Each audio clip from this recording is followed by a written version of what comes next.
Salut à tous. Non, c'est non. Le général Ahmed Gaïd Salah refuse le report de l'élection présidentielle en Algérie. Il refuse également le départ des figures du système politique en place. C'est désormais en position d'interlocuteur, de décideur, de l'homme qui fait les choix et qui les explique que se positionne le chef d'état-major algérien. Et en parallèle, le FLN salue les positions, fait confiance à l'armée dans le processus actuel. Alors Ahmed Gaïd Salah a-t-il déjà gagné la partie? C'est la question que nous allons nous poser ce matin. Où va l'Algérie? C'est le sujet des décodeurs atlantiques. Vos décodeurs ce matin, deux experts en relations internationales, cofondateurs de l'ICEM, Initiative pour la communauté économique du Maghreb, un nouveau think tank qui promeut l'intégration économique des pays du Maghreb. Amine Bouhassan, bonjour. Bonjour Benoît. Afid Boutaleb, bonjour. Bonjour Benoît. En deuxième partie d'émission, nous parlerons des États-Unis et de la Chine. Va-t-on vers une guerre froide pire qu'avec l'URSS? C'est la question que nous allons nous poser. L'affrontement commercial entre les deux géants économiques est en train de se transformer en une véritable guerre froide. Et oui, dont les effets pourraient être plus sévères que celles ayant opposé l'Amérique et l'Union soviétique. Dernière illustration en date, l'arrêt des partenariats commerciaux entre Google et Huawei. Quelques heures après l'annonce de Google, Xi Jinping, accompagné de son négociateur commercial en chef, était ce lundi à Hangzhou. Le président chinois a visité une usine de terres rares, ces métaux indispensables à l'industrie informatique mondiale et largement contrôlée par Pékin. Le message est clair, la Chine se prépare à un long conflit commercial et stratégique avec les États-Unis. Elle est prête à en supporter les affaires et à riposter. On en parlera à partir de 10h45. Vos réactions, vos questions, comme d'habitude, sur la page Facebook de l'émission ou sur Twitter avec le hashtag LDA. C'est parti. Mais avant de parler de l'Algérie, dernière actualité en date dans la région, elle date d'hier soir. La démission surprise de Horst Köhler, l'émissaire onusien sur le dossier du Sahara, départ pour raison de santé. Afid Boutaleb, c'est une véritable surprise. Il est âgé, Horst Köhler, l'ancien président allemand. Il n'est pas très âgé non plus. Il a 76 ans. Il invoque des raisons de santé, ce qui pourrait être le cas. On est censé le croire, bien sûr. Ceci dit, on sait très bien que dans ce genre de poste, il est très difficile de se retirer sur un constat d'échec. Donc, on peut supposer que, au vu des circonstances aujourd'hui, du contexte qui sévit dans une des parties les plus importantes au conflit qui est l'Algérie, on peut supposer que Horst Köhler a compris qu'il était difficile aujourd'hui de faire avancer le dossier et que il était peut-être préférable de se retirer. C'est le Ceci dit, peut-être qu'il a réellement. Mais l'ONU n'explique en aucun cas ses raisons de santé là. Donc c'est le mandat le plus court d'un émissaire spécial. 20 mois, oui. C'est incroyable, 20 mois. Malheureusement, c'est une perte puisque cette personne a occupé plusieurs postes, notamment président de la République fédérale allemande, président le directeur général du FMI, président de la Banque européenne de reconstruction et de développement. Il aurait normalement dû faire profiter de son expérience ce dossier, les parties prenantes, une expérience de plus de 30 ans en relations internationales et dans les circuits étatiques. Malheureusement, le processus de Genève maintenant peut-être est en stand-by, voire tombe à l'eau. Oui. Et il faut attendre. Ça a pris plusieurs mois pour remplacer Ross. Peut-être ça prendra aussi plusieurs mois pour remplacer Horst Köhler. À qui profite son départ? Aujourd'hui, à personne. Au statu quo. Donc au Polisario d'une certaine manière qui profite de ce statu quo pour alimenter l'idée d'un État qui sur le terrain n'existe pas et continuer à présider le destin de près de 50 000 réfugiés contre leur gré. Direction l'Algérie, donc ce matin, et nous nous posons cette question, où va l'Algérie tout simplement, Amine Bouhassan? Le dépôt des candidatures pour la présidentielle du 4 juillet, c'est demain, le dernier délai. 24 mai, effectivement. Donc là, on est à combien de candidats? Est-ce qu'on a des candidatures déjà qui se démarquent en Algérie? Alors, les premiers chiffres que j'ai pu obtenir sont de 75 candidatures. Après, en termes de 75 candidatures. Absolument. Après, en termes de candidats potentiels ou candidats qui se démarquent, honnêtement, je n'en ai vu aucun. Hier, Hafed et moi, on a pu jeter un coup d'œil sur les candidats potentiels et encore une fois, aucun n'émergeait, aucun n'était connu de la place. Et il faut savoir que les élections du 4 juillet s'annoncent dans un climat très difficile, puisque, comme vous le savez, la population algérienne en masse rejette ces élections et souhaite plutôt aller vers une autre voie, et on en parlera tout à l'heure. Donc le 3 juin, ce sera la validation officielle des candidatures par le Conseil constitutionnel. Conseil constitutionnel. Bon, peut-être qu'on va se retrouver avec une trentaine de candidatures, peut-être plus. On verra d'ici là. Mais il y a une question que tout le monde se pose aujourd'hui, c'est que souhaite Ahmed Gaïd Salah? De plus en plus, il est présent. On le voit même expliquer sa stratégie. Est-ce que c'est l'homme qui dirige maintenant l'Algérie? Alors, aujourd'hui, Gaïd Salah est l'homme central. C'est le grand ordonnateur. Mais le problème, c'est que son ambition apparaît de plus en plus forte et aux yeux des manifestants, on a l'impression qu'il détourne à son profit la révolution populaire. Et surtout, ce qui pêche aujourd'hui chez Gaïd Salah, c'est déjà sa légitimité, puisque il veut imposer absolument sa feuille de route via des messages contradictoires et des messages brouillés. Par exemple, d'un côté, il vous dit que l'armée est aux côtés du peuple, et d'un autre côté, il soutient les initiatives du gouvernement en place. Donc, un jour, il parle de transition, le lendemain, il parle d'élections. D'ailleurs, dans le discours de Ouargla récemment, il disait la tenue des élections est indispensable, il ne faut pas sortir de la constitutionnalité en Algérie. Or, on arrive droit au mur, puisque, comme je le disais tout à l'heure, le 4 juillet, si les élections ont lieu, dans quel contexte vont-elles se dérouler? Vous pensez qu'elles peuvent toujours ne pas avoir lieu, donc? Je pense qu'il y a un risque fort qu'elles ne puissent pas avoir lieu dans la mesure où vous avez de nombreux acteurs politiques et de la société civile qui refuseront de tenir les bureaux de vote, qui vont boycotter ces élections, et quelle légitimité aura le gagnant ou le parti qui arrivera en tête? C'est compliqué, hein, Phil Boutaleb. Là, si on voit un boycott ou en tout cas des mesures de boycott de la part de certaines organisations professionnelles ou de certains syndicats, ça risque d'être difficile d'organiser une élection présidentielle qui doit déterminer l'avenir du pays. Et bien sûr, c'est difficile. L'élection présidentielle est dans 40 jours, c'est le 4 juillet. Alors tous les vendredis, des millions d'Algériens continuent de sortir, et il y a 25% des communes qui refusent d'organiser, des représentants des communes qui refusent d'organiser les élections du 4 juillet. Mais en même temps, on voit une tournure sécuritaire de plus en plus forte. Hein. On a la place publique principale en Algérie qui est fermée, là où se déroulaient les manifestations. Elle est fermée sous prétexte, prétexte d'un bâtiment qui pourrait mener sur ruine, exactement. Ceci dit, aujourd'hui, il est très difficile que l'élection du 4 juillet, même si elle est organisée, puisse donner un résultat qui soit considéré et vu comme étant légitime aux yeux des Algériens, et donc ça sert à rien de l'organiser par conséquent. Puisque si c'est pour se retrouver dans les mêmes écueils que ceux vécus par le peuple algérien en 2014 et qui allaient être vécus le 18 avril 2019, c'est pas la peine, puisque personne n'en veut, non seulement le peuple, mais aussi les dirigeants des principales formations, bien sûr, sauf le FLN qui est considéré comme, et le RND qui sont très proches aujourd'hui Gaïd Salah et qui sont les tenants de la ligne du système, qui était pour Bouteflika quand il est parti, maintenant ils sont pour Gaïd Salah.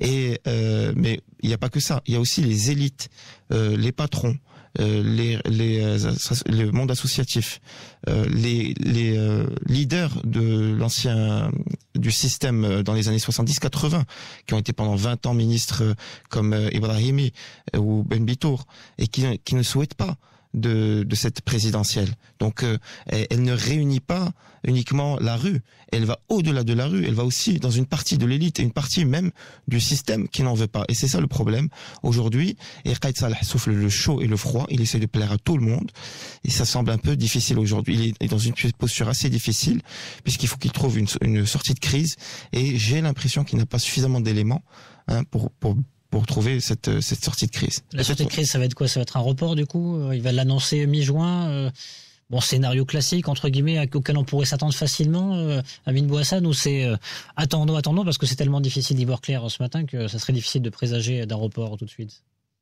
Comme on peut le constater, chaque semaine en Algérie est différente. On pensait que pendant la période du Ramadan, les manifestations allaient s'essouffler. Oui. Ça n'a pas été le cas. Il y a eu un certain nombre de mouvements qui ont eu lieu au sein des organisations algériennes. Est-ce que les élections vont être reportées aujourd'hui? Je n'ai pas la réponse. Et je pense que personne ne l'a.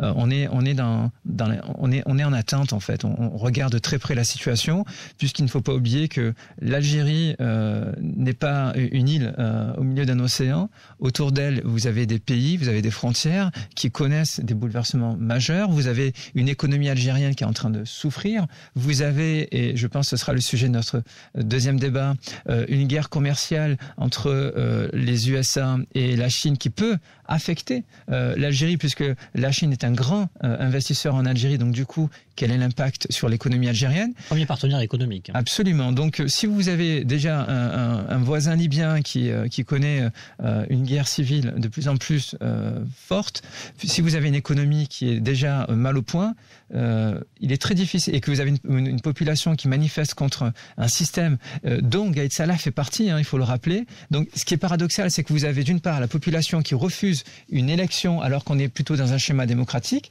parce que elle a très bien compris que ce sont les mêmes qui tenaient le système qui veulent organiser ces élections. Donc si vous voulez, on est dans une contradiction totale, on est vraiment dans le paradoxe le plus complet, mais derrière, on a des familles algériennes qui doivent faire leurs courses, on a une jeunesse algérienne qui doit trouver du travail.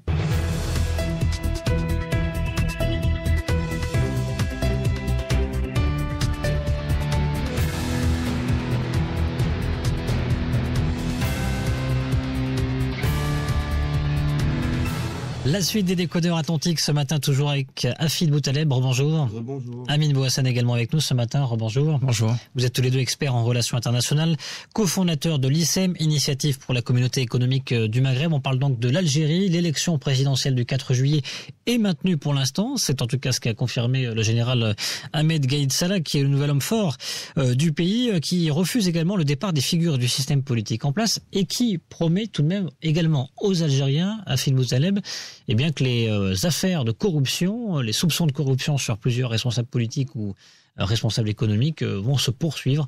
Donc il essaie de plaire vraiment à tout le monde, Ahmed Gaïd Salah. Oui, il essaie de plaire à tout le monde. Cette semaine, il a fait 3 interventions, 3 allocutions, ce qui est rare puisque d'habitude c'est une seule allocution le mardi. Donc ça veut dire qu'il avance des choses et puis il essaie de se rattraper, puis il fait une 3e pour encore arrondir les angles. Donc il réagit à chaud par rapport à l'actualité. Comme je vous ai dit, il souffle le chaud et le froid. Il essaie de plaire à tout le monde. Il parle pas de présidentielle du 4 juillet. Il parle uniquement de présidentielle. Donc il ne brûle pas ses navires, il laisse toujours un subterfuge pour faire marche arrière, pour leur dire moi j'ai parlé de présidentielle mais pas du 4 juillet forcément. Oui. Donc et il y a eu récemment l'appel de 3 personnalités qui sont des personnalités importantes, qui est Ali Yahya Ibn Nour, qui est fondateur de la Ligue algérienne des droits de l'homme, un homme vénérable de 98 ans. Qui a toujours la force de peser sur et qui est très respecté par le peuple algérien. Ahmed Taleb Brahimi, pendant 20 ans ministre sous l'époque de Boumediene et Chadli, et le général Ben Yelles, un ex-général à la retraite depuis 88, qui aussi jouit d'un certain aura puisqu'il avait démissionné au lendemain des émeutes sanglantes de 88 en protestation. Donc ces 3 personnalités ont écrit une lettre pour demander aux autorités, notamment à Gaïd Salah, de reporter la présidentielle, de respecter l'esprit des manifestations inédites qu'ils ont longuement louées et qu'ils ont décrit comme étant le renouveau de l'identité algérienne et de la nation algérienne, et en souhaitant que ce processus-là aboutisse sur une réelle transition. Donc, comme je vous ai dit tout à l'heure, ce n'est pas que la rue, ce n'est pas que l'enthousiasme des jeunes, même les aînés sont derrière. Donc, on a réellement toute la société qui est en train de se mouvoir, et Gaïd Salah essaie de faire une opération main propre pour effectivement lui avoir le support de la majorité et essayer de piloter cette sortie de crise, certainement de pousser quelqu'un à la présidentielle qui soit de son côté. Bien sûr, on va pas se leurrer. Ceci dit, voilà, aujourd'hui il est en une posture très difficile, même s'il ne cesse d'insister sur le fait qu'il n'a aucune ambition personnelle. Ouais, qu'est-ce qu'il cherche, Ahmed Gaïd Salah? Est-ce qu'il y a un candidat pour l'instant de la présidentielle qui a plutôt loué les faveurs d'Ahmed Gaïd Salah et qui serait plutôt proche du camp du général Amine Bouhassan? Alors, le seul candidat, c'est le responsable du parti Moustakbel, M. Belaïd, qui soutient l'initiative de Gaïd Salah en disant qu'il ne faut surtout pas aller vers une assemblée constituante, vers une transition, mais plutôt aller directement vers les élections pour ne pas sortir de la Constitution. Pour revenir sur le sujet de la corruption, faut pas se laisser avoir. C'est important de voir que les personnes politiquement exposées, aujourd'hui, on en a eu quelques-unes, alors qu'on en compte beaucoup plus que ça en Algérie. Autre chose, c'est bien que la corruption emprunte le chemin de la justice, ça c'est louable, mais encore faut-il que la justice communique là-dessus. Or, vous avez vu, on était plutôt en mode silence radio sur la suite à donner, les chefs d'inculpation ou etc. D'autres, on a Ahmed Ouaya notamment qui est concerné par ces affaires. Exactement, Ahmed Ouaya, Hanoun, Saïd Bouteflika, tantôt c'est un tribunal militaire, tantôt c'est un tribunal civil. Il faut savoir aussi que ce n'est pas la première fois que des opérations même propres sont lancées en Algérie. On a eu ces événements-là dans les années 90. Aujourd'hui, elles réapparaissent comme par hasard au lendemain d'une contestation populaire. Ce qu'il faut voir, c'est que la corruption ne doit pas être une affaire de campagne et une guerre de lutte des clans. Et j'ai l'impression que les Algériens sont en train de se dire, là on est en train de nous mentir, on nous jette un petit peu, si vous voulez, quelques têtes sur le sol pour qu'on puisse s'en satisfaire. Mais c'est pas ce qu'on veut. Nous, on ne veut pas 3-4 têtes, on ne veut pas de ce système, de la racine, si vous voulez, jusqu'à la cime. Afim Boutaleb, qu'est-ce qui peut se passer là maintenant, aujourd'hui est-ce que ça va continuer comme ça? Est-ce que finalement l'idée d'une assemblée constituante n'est pas une si mauvaise idée que cela? C'est très faisable une assemblée constituante. Les élections de 4 juillet sont par contre, elles, infaisables. Elles peuvent avoir lieu, mais elles seront entachées d'illégitimité et elles pourront envenimer la situation. Mais Ahmed Gaïd Salah ne serait jamais preneur d'une assemblée constituante. Ça serait très difficile. Est-ce que c'est porté par la pression? Il y a une date butoir. Le problème, le souci, c'est que si les élections du 4 juillet sont reportées par Ahmed Gaïd Salah, le président par intérimaire qui est Abdelkader Ben Saleh ne peut rester au pouvoir que jusqu'au 8 juillet puisqu'il est président intérimaire et la Constitution prévoit qu'il reste jusqu'au 8 juillet. Donc il ne peut pas étendre ce mandat-là. Donc il devra s'en aller. Donc il y aura un vide. Puisque s'il s'en va, qui va prendre le relais? Et donc là, à ce moment-là, il va falloir passer par des solutions extra-constitutionnelles. C'est ce que préconise Ahmed Taleb Ibrahimi, comme je vous ai dit, un de ses ministres sous-bomédienne pendant 20 ans, qui est quand même aussi respecté, dont les portraits sont apparus pendant les manifestations, et qui demande à ce qu'on sorte de la Constitution, parce qu'il estime que les articles 7 et 8 de la Constitution algérienne mettent en avant d'abord la souveraineté populaire comme étant source de pouvoir, et que aujourd'hui, s'il y a un hirak, comme on dit, un mouvement aussi d'une telle ampleur, alors c'est ce mouvement-là qui doit être la source du pouvoir et non la Constitution qui aujourd'hui, selon lui, a perdu de son importance, de sa solennité au profit du mouvement populaire. Et donc, il estime qu'il faut donc aller jusqu'au 8 juillet et choisir un président intérimaire qui puisse incarner ce mouvement-là et qui puisse faire l'unanimité pour qu'il puisse, lui, mettre en place les outils pour qu'il y ait une constituante, donc une constituante peut-être à partir de janvier 2020, qui puisse, elle, élire des députés, la constituante elle-même, faire une nouvelle constitution qui serait légitime aux yeux du peuple algérien et qui pourrait leur faire accepter l'idée d'une présidentielle transparente avec des nouveaux organes de contrôle d'élection et leur faire accepter l'idée de la continuité ou du départ d'un nouveau système. Auquel cas, aujourd'hui, le peuple étant très très sceptique, étant un peu maximaliste, il refuse toute solution basé sur un compromis. Ils sont assez maximalistes, les manifestants, même les représentants de la société civile et du monde et des intellectuels. Donc il faut vraiment une solution radicale. Amin Bouhassan, c'est vraiment la meilleure piste qui puisse se dégager pour fédérer l'ensemble des Algériens? À ce jour, je pense que c'est la meilleure piste, oui. Oui. Demain, nouvelle journée de manifestation, on va encore attendre du monde, ça va être compliqué. Est-ce que la pression est de plus en plus importante sur les manifestants? Est-ce qu'aujourd'hui, les forces de l'ordre usent de plus en plus de violence? On a vu donc la fermeture de la place centrale en Algérie, pour raison officielle de bâtiments menaçant ruine, mais quelle lecture vous en faites, vous? Alors, la première lecture que j'ai, c'est que déjà, il faut relativiser, puisque lorsque vous avez des millions de manifestants et lorsqu'on parle de quelques gaz lacrymogènes ou quelques actions répressives de la police qui sont, il faut le rappeler, minimes, même si elles ne sont pas justifiées et que la population doit condamner, on est quand même dans un climat qui est plutôt favorable à ce que les manifestations se poursuivent. Après, aussi, en face, il faut prendre en considération le fait que les forces de l'ordre doivent être également épuisées, mobilisées depuis 13 semaines, voire plus. Donc, on est, si vous voulez, dans la population et la police se regardent comme chien de faïence.